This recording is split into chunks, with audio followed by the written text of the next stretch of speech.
Madam madam कैसी क्या press वार्ता थी आपने बुलाया?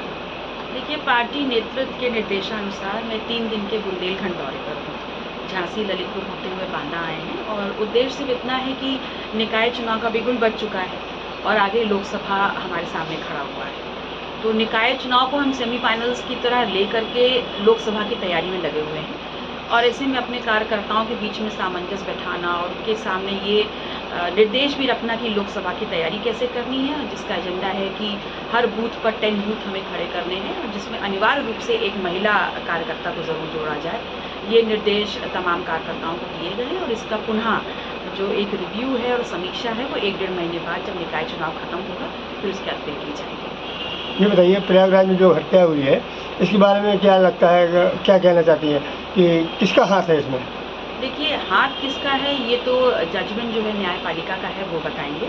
और मुझे ऐसा लगता है जिस लोकतांत्रिक देश में हम रह रहे हैं वहाँ न्यायपालिका बहुत ही सशक्त भूमिका में है और उसके पास बहुत असीमित पावर्स है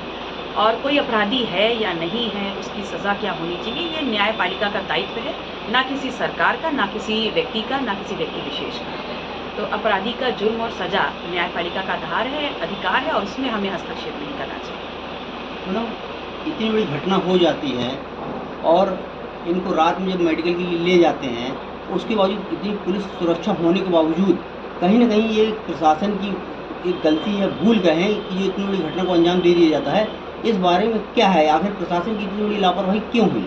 देखिए, निस्संदेह ये बात तो बहुत ही गंभीर विषय है क्योंकि वहीं पर जब 2 दिन पहले किसी एक 19 साल के व्यक्ति का आप एनकाउंटर करते हैं तो वहाँ आपने खुद आपकी जो पुलिस है उसने बोला कि हमने उधर फायरिंग हुई तो हमने भी फायरिंग की। तो जब आपके सामने दूसरा दृश्य ये इलाहाबाद में होता है तो उस वक्त उस फायरिंग को अंजाम क्यों नहीं दिया गया? जब आपने देखा कि आपकी जो कस्टडी में एक व्यक्ति है उस पर फायरिंग हो रही है तो उसके सापेक्ष आप उनको बचाने के लिए फायरिंग कर सकते थे, लेकिन ऐसा नहीं हुआ।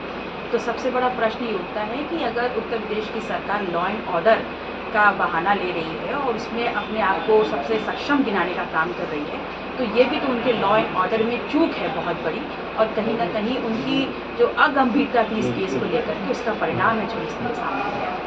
मतलब आप मानती हैं कि कहीं ना कहीं प्रशासन की लापरवाही इसमें हुई है? बिल्कुल बिल्कुल अनदेखी की गई है क्योंकि जो भी कस्टडी में थे और जो आज हमारे बीच में नहीं है वो लगातार बोल रहे थे कि मेरी जान को खतरा है, तो चाहे अपराधी थे या नहीं थे हमको उनकी उस बात को गंभीरता से लेना चाहिए था, ये हमारी जिम्मेदारी है।